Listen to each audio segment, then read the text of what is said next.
Hello everyone and welcome back to my YouTube channel.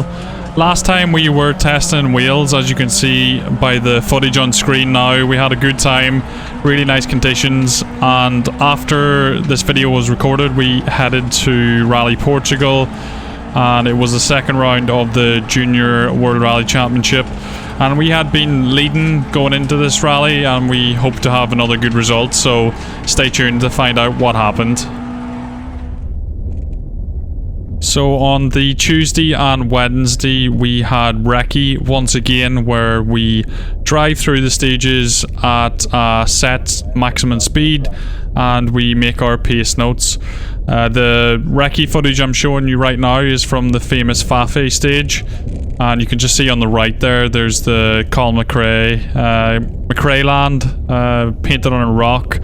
And yeah, it was a super tricky recce once again, but much easier than Croatia, because I think me and Phil were just more in the flow of these long recce days once again, and I felt a bit more comfortable in myself and pace note making. But the recce was very tough, very rough on the recce cars, and yeah, we had to be careful driving through. We actually did get one puncture on day one of recce, and we thankfully had some support from William Creighton and his crew. They lent us a spare wheel until we got ours fixed. But for me, Portugal's one of those classic events, and these stages are so famous. As you can see, we're just going over the famous junction on Fafe, where you turn hairpin right once you're on the tarmac road. And yeah, it's just something special about rallying here, and in a second we'll just be coming up to the massive jump. And yeah, the big jump doesn't actually look that bad, as you can see during recce, but you definitely have to brake a lot for it once you come to it in the rally, so it's something you have to keep in mind in recce, and just try to make your pace notes for the big jumps. But yeah, I love the stages here. Really like the 38 kilometer Amarante stage.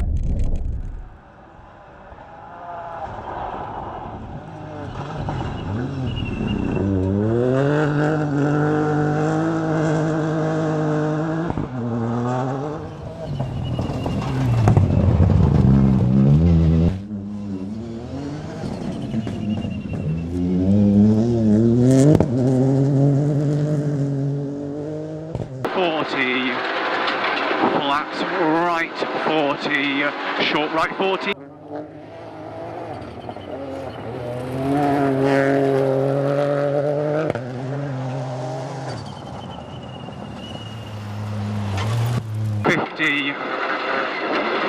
Early. Do you want to stop and change it? Oh!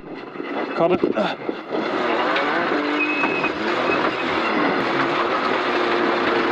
Just go in here.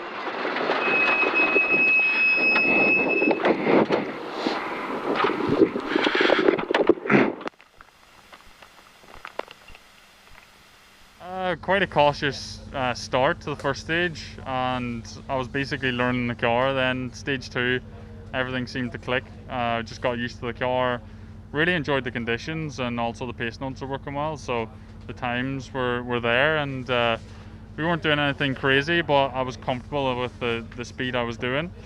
And then yeah, we got a puncture, which was you know, probably not that hard to do with how rough the afternoon stages got, but I was trying to avoid the bigger rocks and the slower sections where I had time to react. But I think this puncture happened on a faster section where we were in the line and just a bit of bedrock that damaged the tire.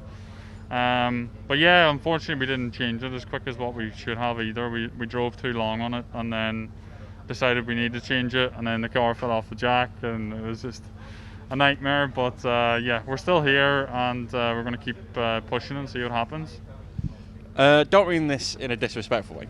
Did you expect to be winning some of these stages by the margins that you were? Because it's tough competition, and we're on gravel now.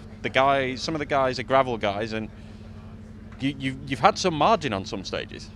Yeah, I mean, it's one of those rallies though, isn't it? It's not all about flat out driving. I think I was driving pretty fast, but you just don't know how careful some people are going, because once you back off and try to go clean around corners, you just drop seconds and seconds. So yeah, I mean, I think I've done good prep before the rally, you know, watching some onboards and just trying to make sure I made good pace notes from recce too. So I'm really happy with how it's going. It's nice to be winning stages, and yeah, we'll try and win some more.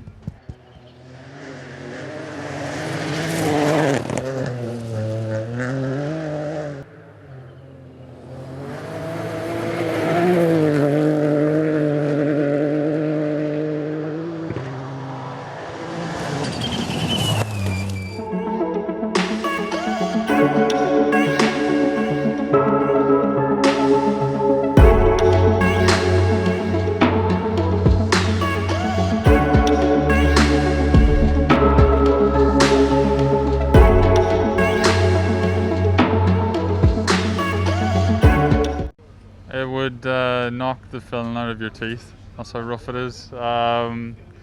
It's hard to explain. There's different elements to it. Obviously, as the road gets rutted and all the gravel goes away, you get down to this bedrock, which is very hard.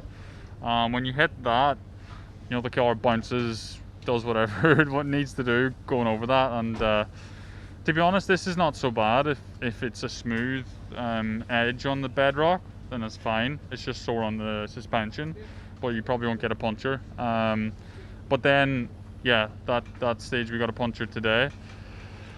It's just rocks everywhere. You know, rocks this size everywhere. Not just on the line, off the line, everywhere across the road. So yeah, really hard to pick a clean line and stay away from them. I was avoiding rocks where I could. Some of the corners where you're committing and it's blind on the exit, that's probably where I was losing a bit of time. You know, just trying to, you're trying to spot what's on the line and react to it, which is silly to think, but yeah, you just have to do the best you can. But super rough, and probably the roughest stages I've ever done. And alongside me to my left, I've got Jon Armstrong and Phil Hall, who have had an absolutely fantastic weekend up until sort of the very last moment. So Jon, it was an engine failure. Yeah, unfortunately, on the last proper stage yesterday, Amarante, about a kilometre after the start line, we just lost all power. So we pulled over, tried to fix the issue, but at that point we thought it was a turbocharger and we thought we'd be able to continue today. But once we got the car back to service and the mechanics had a closer look, it was an engine fault. So yeah, not much we could do. It's really frustrating because obviously we were leading, then we got a couple of punctures. We were still in a comfortable third, and we were trying to take it easy.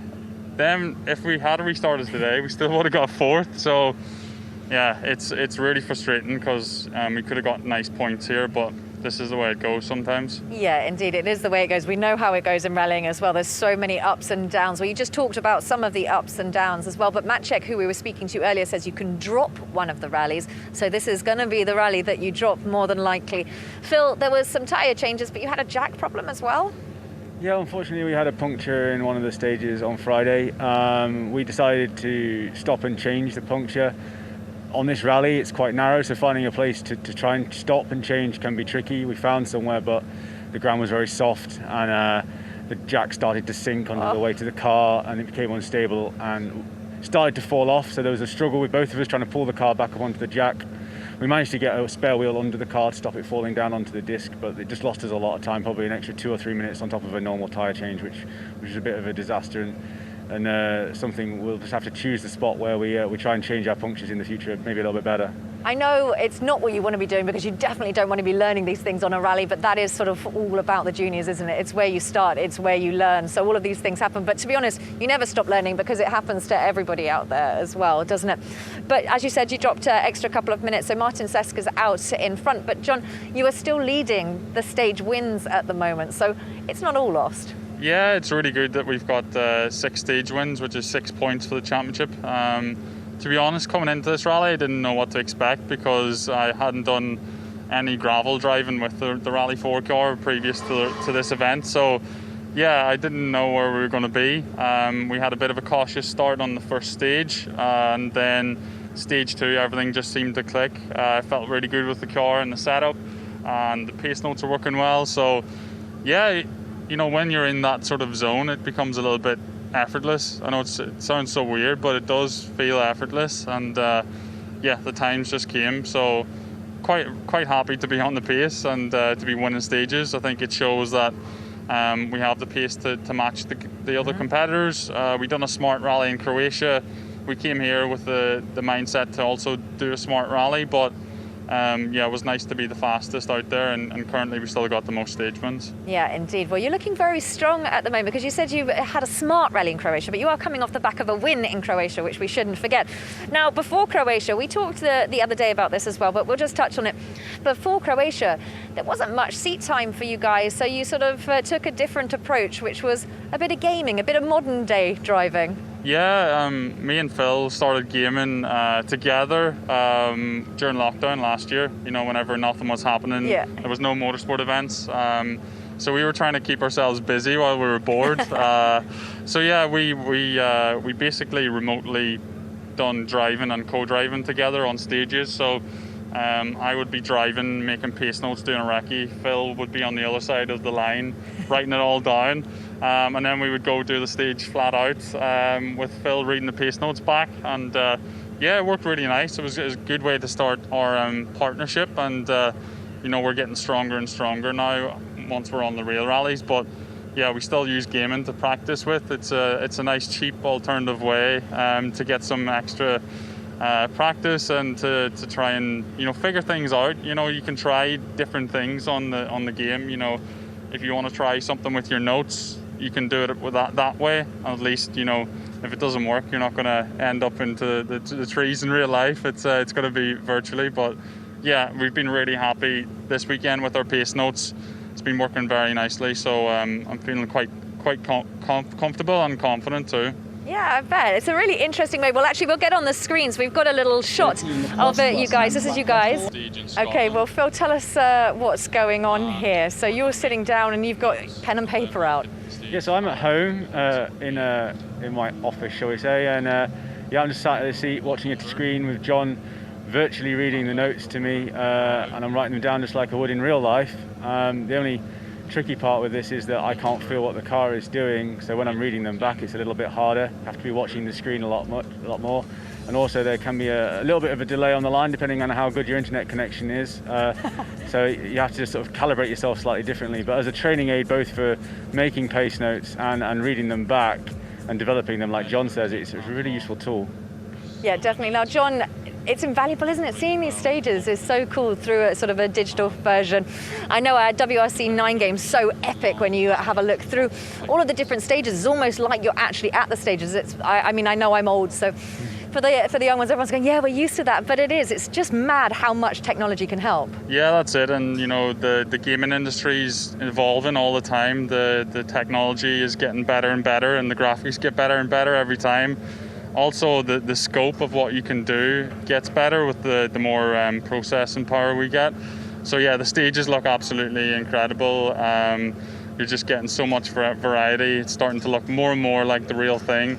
And yeah, it's perfect if you've got a stage you don't know. You can make pace notes and go flat out and see how it works. It's a nice way to train. Well, that's the thing. I suppose there's no risk there. But we were talking the other day, it is different. It doesn't count for seat time. It's a lot harder as a co-driver, obviously as a driver as well, but as a co-driver you don't get to feel as much, and therefore reading those pace notes is even harder, really. It can be a challenge, and I had to have a different process for how I read pace notes on virtual stages to how I do in the car, because normally you'd sort of feel a lot, particularly on the fast sections, of what's going on when you're in the real car, whereas on the games you have to look up a lot more, and it's a bit more tricky. But in terms of, like I say, learning when you want to deliver corners and how Jon, because we've had to build this pace note system from scratch, working together for the last 6 months with no real opportunity for seat time because of COVID restrictions. This was just a really good way of making that work in a way that was available to us at the time, and we found it's a really good tool, so we're definitely going to take it forward. Yeah, amazing. Now, gutted you can't jump your way through FAF, but you did do the recce. How epic is it to be able to be out Rally Portugal, experiencing stages that you've probably watched for years and years and years of our rally drivers going through? Yeah, it is incredible. It's something special about FAFE. You know, you see the Colin McRae flags and paint on the rocks, and you know, Auger written rocks, and obviously the big jump at the end. But there's two big jumps in there. There's another one before the the big one at the finish. So it's quite a demanding stage. At the start, you're under the trees, and it's quite hard with the dark areas that under the shade to pick your line, and there's lots of stuff to hit in there too. So yeah, it's a tricky stage. Once it starts to open out, it's quite fast then. Very committed before you come up to the big jumps. It's got a little bit of everything, but yeah, really nice stage to finish. So that's it, guys, for this video. Unfortunately, Portugal didn't go as well as Croatia, but we just got to pick ourselves up now and head to the next round, which is Rally Estonia. We're still third in the Junior WRC standings, and we're not too far behind first, so it's still all to play for, and we just got to put in another good effort there. Thanks for watching the video, thanks for all your support, and I'll see you in the next one. Cheers!